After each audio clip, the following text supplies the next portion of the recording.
Draco Malfoy and the Mortifying Ordeal of Being in Love by Is This Self-Care? Narrated by S.E.P. Chapter 21. The Mortifying Ordeal Begins. Draco spent a pleasant few days in a state of floaty delight. Nothing could anger him. He was adrift on a happy little cloud. He didn't argue with his mother about whatever functions she strong-armed him into attending. He wholeheartedly hugged Zabini when he next saw him. He charmed a Gringotts goblin into a minor policy breach. At work, he greeted Potter and Weasley so pleasantly that they tackled him to the ground, convinced that he was imperious. It was then, with his face in Potter's armpit, that Draco began to realize that something dangerous was afoot. Something unbecoming of Draco fucking Malfoy. Then the feel-good began to ebb and reason began to flow. Draco, face removed from Potter's disturbingly moist armpit, devoted a considerable amount of time to wondering what the fuck was wrong with him. If he was to be honest with himself, unpleasant sensation, it was that something with Granger. It was a something with which he had been nursing for a few weeks, perhaps a few months. When had it begun? He wasn't certain.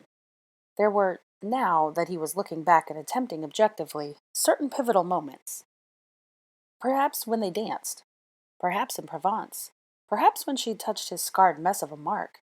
Perhaps when she'd brought herself to the magical depletion to rescue him from a non-existent threat on the Quidditch pitch. Or when she'd called him a strength in her SWOT analysis. It might have been when she'd grown wildly enthusiastic about moss. He didn't know. It had been gradual and slow and easily ignored.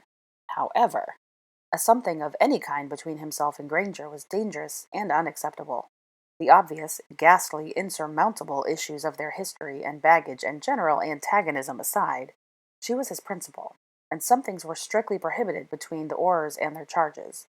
Attraction was one thing, but feelings, if he was given a term to the something, were a violation of the code of conduct, and of common sense.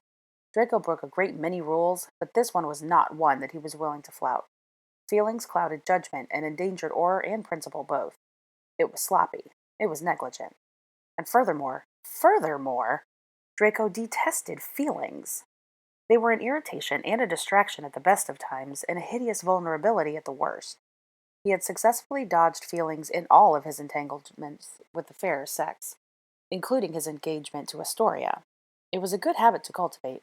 It kept things clean and tidy. It kept him unconquered and free. And now he had them. Lingering at Granger's door and getting lost in her eyes amongst the wisteria had opened a monstrous Pandora's box of them. Feelings.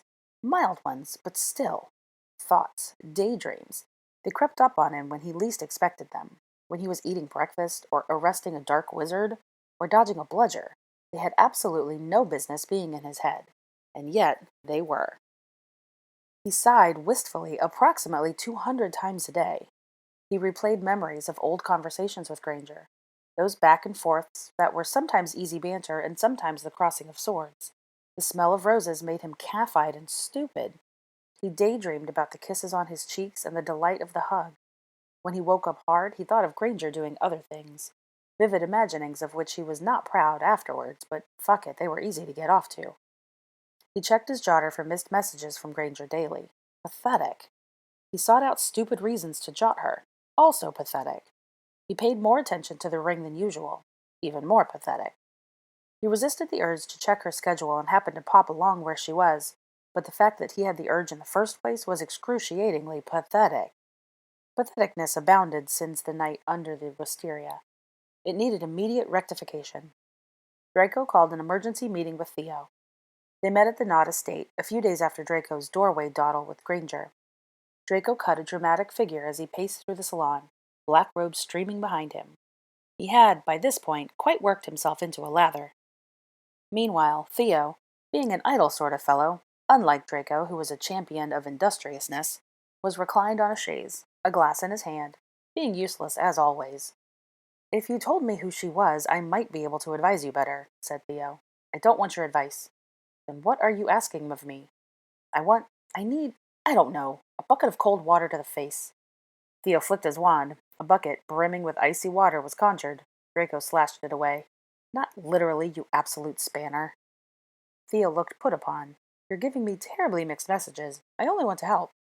"I need an anti-love potion." Draco came to an abrupt halt. Do those exist? A hate potion. Who do we want to hate? Asked Theo. Don't we hate everyone? We do, except her. But I need to hate her. Well, perhaps not hate. Dislike. Or rather, continue to be annoyed by. Not like, anyway. Theo sipped at his wine. Why? Because I'm Draco fucking Malfoy, and I don't do fluffy fucking little emotions and entanglements with fucking who? Her. Perhaps you should. You might find them more spiritually enriching than your usual quick fuck. I don't need spiritual enrichment. I disagree. Draco scoffed, paced some more, and then ran a hand through his hair. God, it's bad. How bad? Asked Theo. Bad. Daydreaming. Daydreaming? Me? Ooh, said Theo with a delighted squirm. Tell me about the daydreams. No. Are they kissing in the moonlight sort of daydreams? Or naughty fantasies of her in bed? Or weddings and kidlets? Shut up. All of the above, then, said Theo. He ate a grape and looked satisfied. None of them. Fuck off. Draco swept into a corner of the room and stood poutily for a moment, and then stalked back towards Theo. There are 100, 1,000 reasons why I shouldn't be having any of these feelings. Enumerate the reasons. No.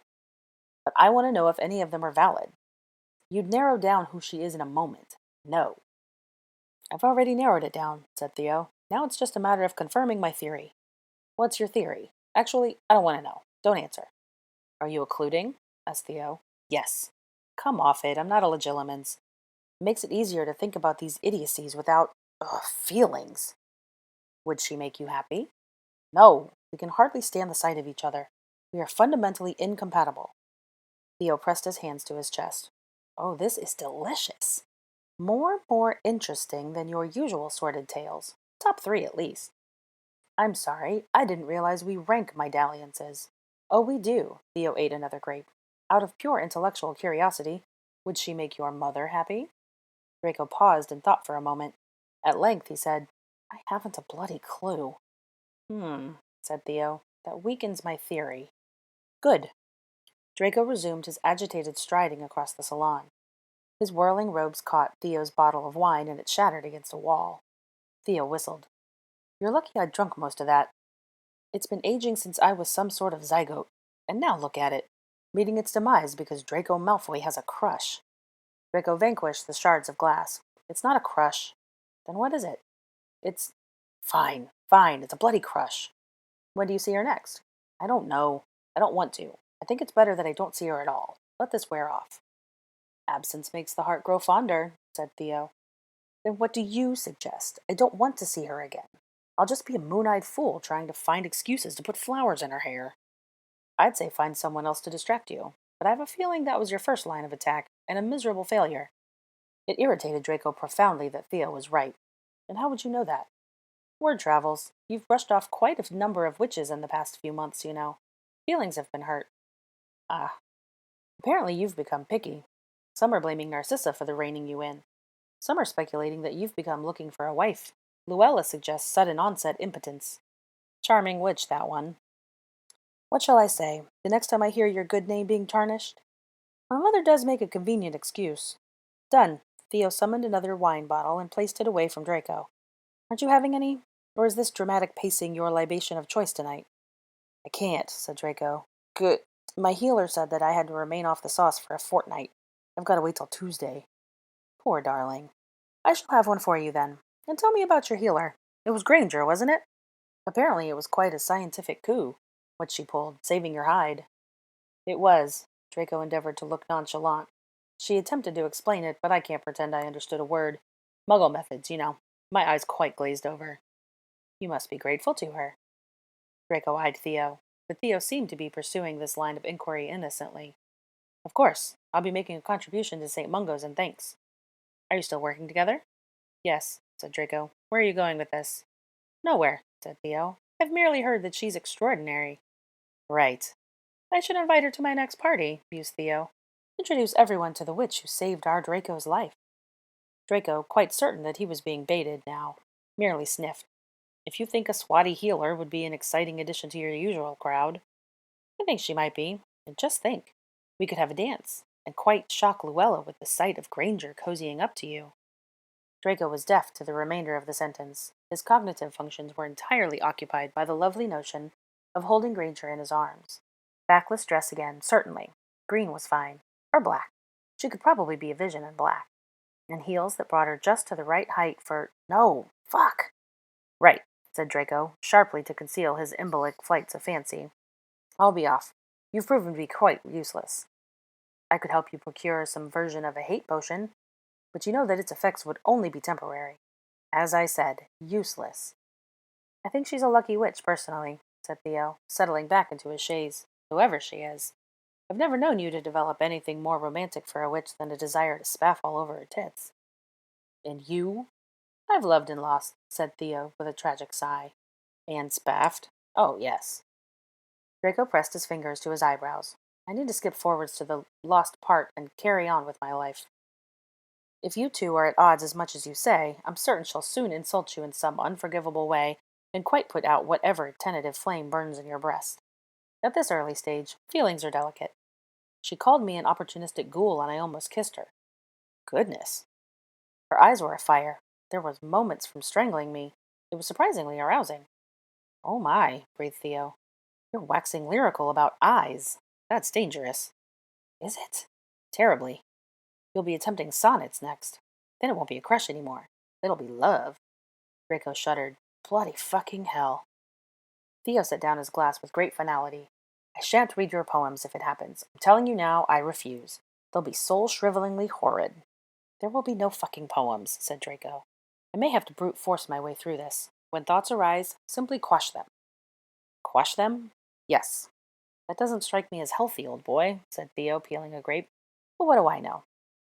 Nothing, as this conversation has made amply clear. I'm going. I needn't ask you to keep this to yourself. Obviously. I should obliviate you, just in case. But I won't remember how to defend you against Luella's aspersions. Bah, said Draco, stalking out of the salon. Give my regards to Hermione, called Theo, a definite smirk in his voice. Fuck you. Over the next few weeks, Draco grew pleased with himself. The quashing worked. Whenever his mind strayed towards Granger, he redirected his thoughts violently to other things. Work, investments, society dinners, Nundu venom, Voldemort, Tonks. He developed a veritable arsenal of subjects to launch at suspect thoughts, including memories of dark eyes, the brush of fingertips, a repartee over rose-strewn tables. He and Granger spoke little, with only the occasional jot from her to advise him of her attendance at public events or movements out of town. Of Larson he heard nothing further. Granger said that the man had grown standoffish and no longer seemed interested in meeting with her. Draco took this as good news, though the Viking and his interest in Granger still weighed on him. He casually added Larson's description to the Orr's person of interest list, with a note to contact him directly should this individual be spotted on English soil. Draco grew confident that the something had been nothing after all. A momentary lapse in judgment, a forgettable summertime crush. So confident was he, or perhaps eager to prove it to himself, that when Granger advised him of her next asterisk outing, he decided to escort her. Really? Said Granger. It's Hogwarts. It's project business, said Draco. All right, but don't blame me if you're bored out of your skull. Monday, August 1st, 4 p.m., Hogsmeade. Draco told himself that this anticipation for the meet-up was merely due to it being a nice, easy end to Monday's schedule, which otherwise consisted of a visit to St. Mungo's for a tour of the Janus Thickey ward, with the hospital's top brass, followed by a spot of necromancer hunting. So the final day of July drifted by, and it was the 1st August.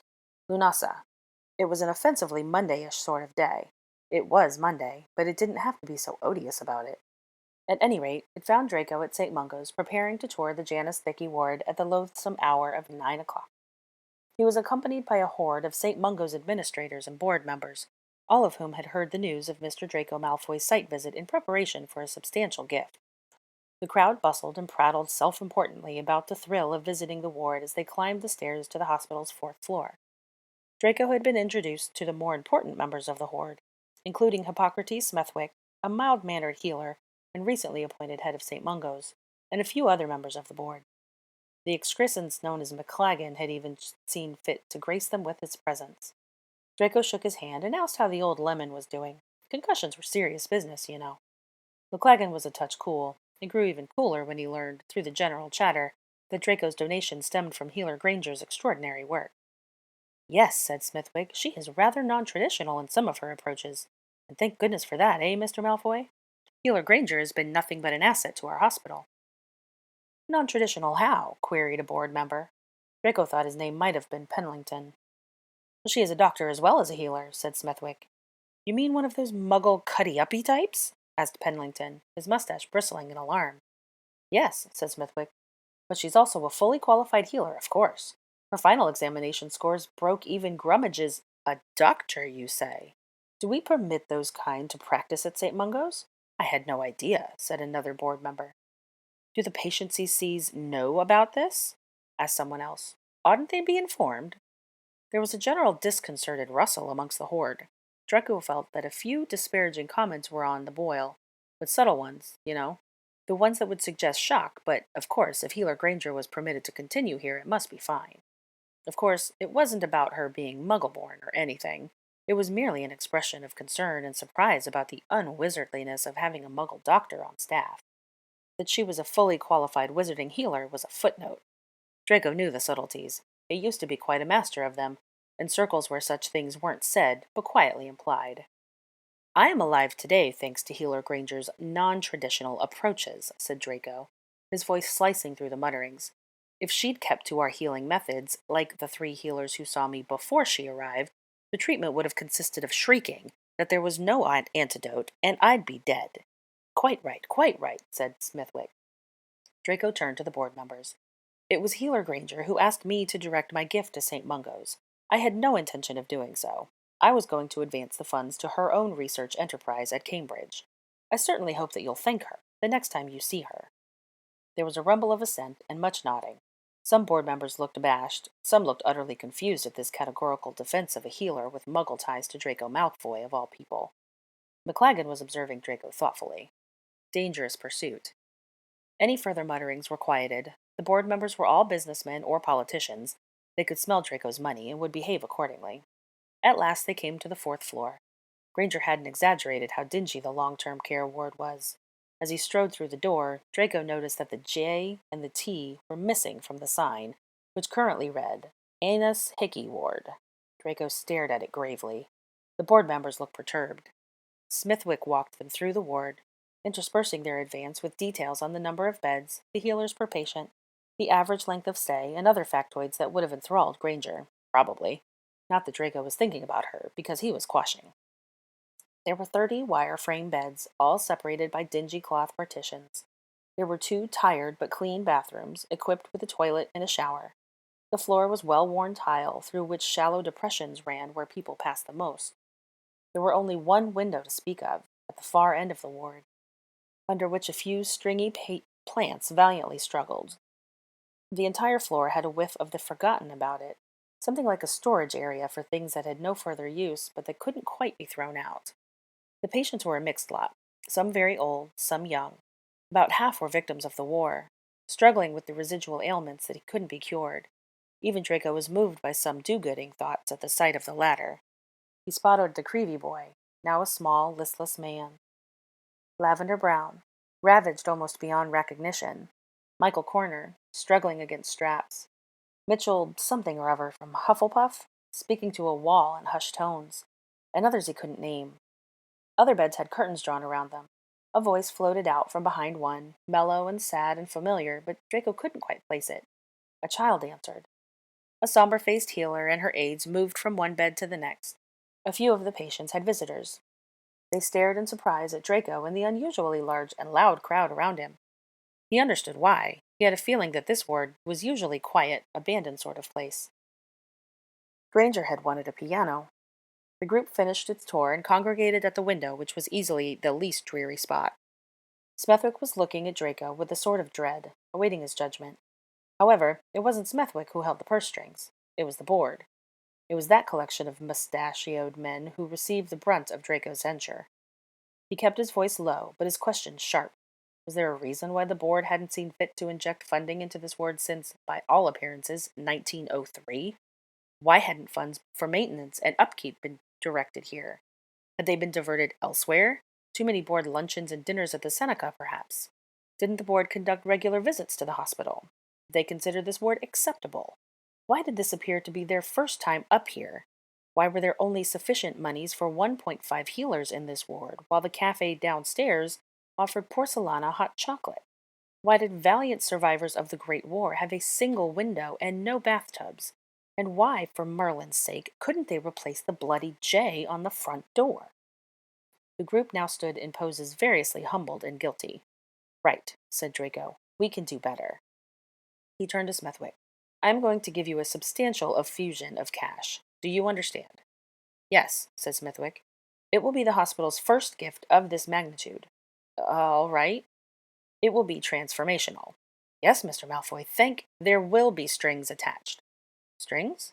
Strings, stipulations, on hiring, on refurbishing, on operations, and there will be, Draco eyed the board members darkly, safeguards in place to protect it from being whittled away. Yes, Mr. Malfoy, of course. Here, said Draco, pressing a thick envelope into Smithwick's hands. The details and the stipulations. You are to come back to me with a plan. Oh, excellent, wonderful, Mr. Malfoy. How can we thank you? You don't thank me. You thank Granger. It's for her. Draco strode out. Astonished stares followed him to the door. He heard Smithwick open the envelope. There was a gasp, followed by what might have been the sound of Smithwick falling into a dead faint.